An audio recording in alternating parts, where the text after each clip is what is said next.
This is the Janine Pirro Show. Now, here's Judge Janine Pirro.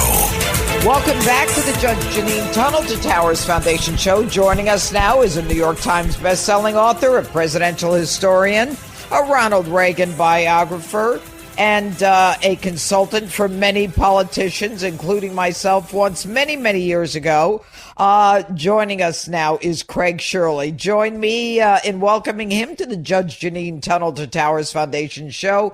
Now, just real quickly, if you are at all a Ronald Reagan fan, as I think most Americans are, Craig Shirley is the penultimate person familiar with Ronald Reagan. Both he and his wife worked for President Reagan, and he's written 11 books. 6 of them are on Reagan.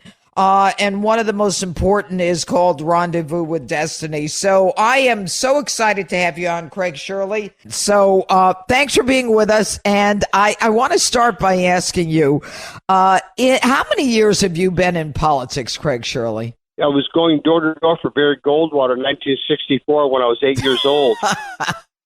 Yeah. So pretty much my whole life. My whole life.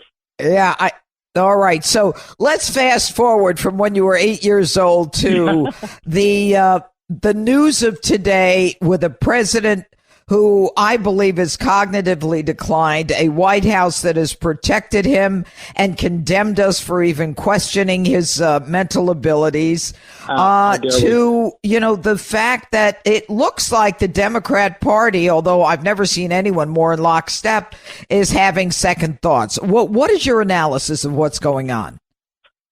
Well, I want to step back. I feel bad for the country. I feel very, very bad for the country. But beyond from the political aspect, is that Joe Trump decline. Everybody can see it. There's a constitutional matter here, though, Janine, and that is that when the founders and framers were writing the Constitution, and they put in the First Amendment, the freedom of the press, oddly jammed in there because most of the things in there, personal freedoms, freedom of religion, freedom of assembly, right, things like that. And they put in freedom of the press because they saw the press. They didn't like the broadsheets and the pamphleteers of the era, but they saw the press as a valuable ally of the American people against their government. And it worked for 200 years. It worked, because, John Adams imprisoned newspaper editors who displeased him. Abraham Lincoln did the same during the Civil War. John Kennedy canceled the subscription to the New York Herald Tribune because he didn't like the Republican editorial policy. FDR often denounced the media who opposed him, the newspaper, especially like Judge McCormick for the Chicago papers. The point is that it worked. They were working against. They were questioning the not the authority, but they were questioning the actions of the government, which is what they're supposed to do. That all changed with the advent of Obama, and now it's only accelerated under Biden. And we see it now. Craig, I'm going to stop you right there for a second. I agree with you. I think a lot of the change started with Obama. But why was the press that was, always considered the fourth estate, why did the press for so long, with a healthy tension with presidents and with political parties, why was it all in with Obama? What happened? Well, I mean, escaped the fact it was the first African-American major candidate for office, first African-American elected. Plus, they were with him ideologically. So between his race, between his ideology, they let the veneer slip away, and we saw them for what they were. They were just, tools of the state. They were propagandists for the state, and so they apologized and covered up for Obama many times. And that's only accelerated now under Biden. Is that they covered up his obvious infirmities for a number of years, and it only was laid bare in the debate last Thursday when the American people saw for themselves what the press knew, but the press refused to report on, and that is that the mental decline, the sharp mental decline, the descent into dementia of Joe Biden. And, the amazing part of it is on Fox News. We would talk about it. It was obvious to us. And the White House actually came out with a term called cheap fakes. And they were putting together a task force on cheap fakes. I mean, they have spent so much time, Craig Shirley, trying to make sure that the American people buy into Joe Biden when you and I both know that the reason he was in that bunker, and I won't even go into the COVID lies that forced America almost to a breaking point economically, but the COVID lies and the bunkers camp strategy, and then I think they called it the saran wrap strategy or something. They were going to keep him protected, and yet we knew it, and they made fun of us. They said we were laughing, and then all of a sudden the press is like, wow, we didn't know this. Do you believe that?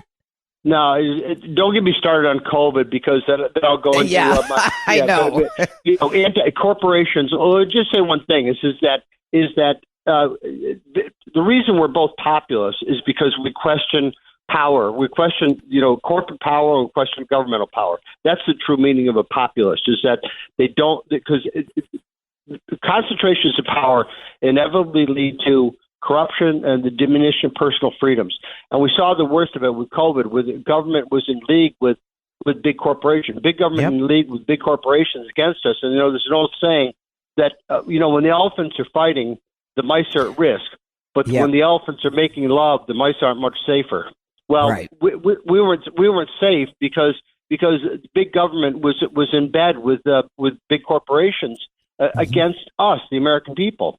I want to say one thing too: is thank God for Fox and for Washington Times and the Washington Examiner and alternative media, because it's grown up.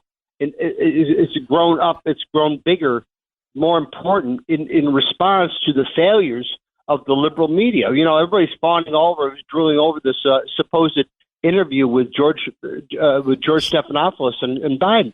We both know it's going to be a fraud. It's going to be heavily edited. It's going to be a bunch of softball questions. Joe Biden is card-sharing member of the establishment. It's going to be a nothing burger. Well, I remember George Stephanopoulos was interviewing Hillary Clinton when he had given $25,000 to the Clinton Foundation and didn't even disclose that. But, in moving on from it and the fact that now we've got the Democrat Party and, they're complaining now. This is what I love, Craig Shirley. They're complaining because Trump isn't saying anything. Finally, Trump has figured out how not to step on good news. And they're like, why isn't he saying anything? Well, what do you want him to say? Napoleon once said, never interrupt your enemy when he's making a mistake. Yeah, exactly.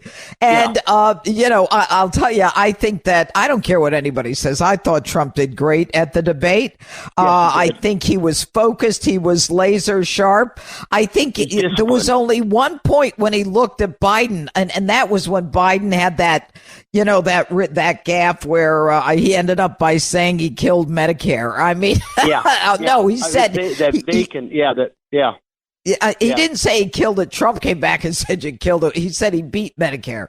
But going forward now, what are the options for the Democrat Party right now? Nothing they picked their horse. Is that only Biden and to an extent Jill Biden, with her influence on her husband, can tell the delegates, no, I don't want to be your nominee. The delegates and the alternates are locked in. They have to vote for Joe Biden. They're going to ride this horse. Win or lose, they're going to ride this horse. They don't have an alternative. I mean, Democratic voters have an alternative. They have RFK Jr. or Donald Trump or stay home. They have many options, but the Democratic Party itself doesn't have an option. Okay, so those super delegates cannot be released unless Joe Biden says, I release you. So if he's locked in, then we've got a scenario where, he's the candidate. But does that still matter at an open convention, Craig Shirley? No, I mean, he's still, yes, open convention, anything can happen, but you have to go through so many machinations. It's not easy. A political party is designed to be controlled by one man once he gets the nomination. to keep it under control, to not let a Chicago '68 happen again, is that they've written the rules now so that it's almost airtight to bow down to the nominee, and only he can affect the outcome. Really, the delegates can't. It's on autopilot now. Okay, so on the 4th of July, a couple days ago, President Biden was on a black radio station, WURD, and he said that he was the first black woman to serve with a black president. I mean, if he slipped on the first part, he still slipped on the second part, too. Yeah. He's very confused. He is confused. And so now they've got Kamala. And again, we haven't even talked about the campaign, the fund, the money that they have. Only Kamala's got that money. It's Biden-Harris. They'd have to go through all kinds of machinations to get that money away from Biden-Harris. I don't know that they can. But let's assume that she's the candidate. She's worse than he is. Yes. Yeah. So remember, it's not just the fact that he's a doddering, old, senile fool. It's that he's a liberal, doddering, old, senile fool whose policies have been abject failures. He's failed with the border. He's failed with inflation. He's failed with the crime in the streets. He's failed at every level. Nothing. What can he put his money? You know, they talk about his success. What success? There's been no success except spending a lot of money for his cronies. That's right. That's it. You know, and spending money, any moron can spend money, even a doddering old fool like Biden. This is Greg Kelly for Priority Gold. What does it mean to be America's precious metals dealer? It means that you're in touch with the hearts and minds of those who love this country, value our freedom, and want to protect the future. Priority Gold is that precious metals dealer. They've helped thousands of Americans back their retirement with solid gold and silver. Call Priority Gold at 888-506-6439. Receive free shipping, free storage, a free investment guide, and one of the best purchase experiences in the industry. Call now or go to PriorityGold.com. Hi, it's Lou Dobbs for Priority Gold, America's precious metals dealer. These are volatile times with high inflation, soaring debt, wars on multiple continents, and rising financial stress. Central banks are buying gold to diversify their reserves, so are many Americans. Call Priority Gold and find out how precious metals can help you diversify your portfolio. They're highly rated and happy to help. Call 1-866-303-6357 or get a free gold guide at PriorityGoldGuide.com. That's PriorityGoldGuide.com. But, you know, what's amazing to me is that Biden is, in 1988, he had to drop out of the presidential race because he was lying, because he took the words of Neil Kinnock and literally word for word and said it was him, and his family was in the coal mines and all this nonsense. He's lied repeatedly, and I can't believe that the Democrats and the mainstream media, Craig Shirley, are good with all this. They're good with the fact that we've got a guy that Xi Jinping can wrap around his little finger. If he freezes, and I can't imagine he hasn't in a meeting with these people, Putin, I mean, would Putin have moved on Ukraine when Trump was there? No. That would never have happened. And Hamas would not have attacked Israel. Hamas would not have attacked Israel. Right. There was peace in the Middle East, the Abraham Accords. Exactly. I mean, you know, that brings up such a good point, Judge, is that who would have thought in 2024 there would be, how many Arab embassies are now in Israel? 4? Yep. Yeah, 4. I mean, for something like that, he should have won the Nobel Peace Prize. But he's a conservative, so they're not going to give it to a conservative. They're going to give it to a liberal like Obama for just showing up. You know, exactly. Like Woody Allen said, you know, 90% of life is just showing up. Well, Obama just showed up and got a Nobel Peace Prize. Douglas MacArthur did with Japan. She should have earned the Nobel Peace Prize, but MacArthur was conservative, so there's no way they're going to give it to him. Well, when are we going to change this, Craig Shirley? When is being conservative, being, you know, considered American? Because I'll tell you right now, Donald Trump is going to win this next election. Yes. Down. I think we've changed it already. Is that people are recognizing that conservatism is a force for good. It's an ideology for good, and liberalism is sad, failed religion that is just organized around power. That's simply the only goal of liberalism is the acquisition and maintenance and extension of power. That's all it's about. Yeah, and you know what? That's a sad commentary. And before my last question on Reagan, Jill Biden, she knows the man is addled, inept, incapable. He was incapable of 1988 of an original thought, which is why he's lied throughout his whole career. Whether it's Uncle Boozy getting eaten by, where was he, on what island? Yeah, I mean, and then he says, I was the first one in my family to graduate from college. And then he talks about his grandfather who played college football. I mean, and I could go on and on with this. And, if that were Donald Trump, they'd hang him in the village square, which they've tried to do anyway with the Department of Justice. And thank God for that Supreme Court ruling.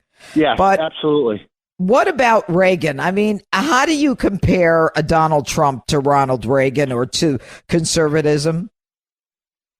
Look, they're two separate men. They're two distinct men. They have their own personalities. They have their own persona. But they both approach issues in the same fashion. They're both Federalists. They both are populists. They're both conservative. They're both pro-life. The same issue cluster that Donald Trump is running on, which is shrinking government or getting rid of corruption or all in government, those other things. They're the same things Reagan ran on in 1980. So that's how I square that circle. Is that they are, Trump is an heir to the issues that Reagan brought to the Republican Party. The Republican Party before 1980, sometimes it was for free trade, sometimes it was for high tariffs, like with Smoot-Hawley.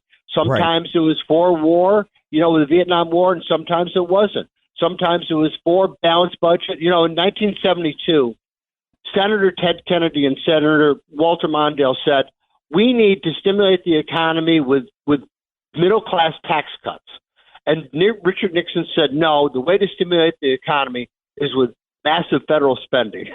Oh. I mean, what a role reversal. Anyway, Craig Shirley, I want to thank you for joining us on the Judge Jeanine Tunnel to Towers Foundation show. And it's good talking to you. And everybody, you take a look at Craig's books on Ronald Reagan. They are worth reading because Ronald Reagan was just such a star.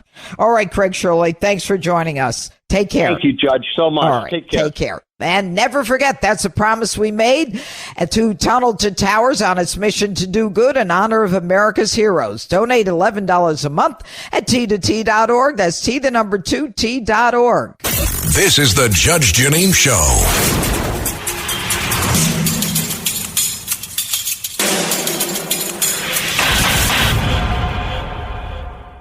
Hi, it's Lou Dobbs for Priority Gold, America's precious metals dealer. These are volatile times with high inflation, soaring debt, wars on multiple continents, and rising financial stress. Central banks are buying gold to diversify their reserves, so are many Americans. Call Priority Gold and find out how precious metals can help you diversify your portfolio. They're highly rated and happy to help. Call 1-866-303-6357 or get a free gold guide at PriorityGoldGuide.com. That's PriorityGoldGuide.com.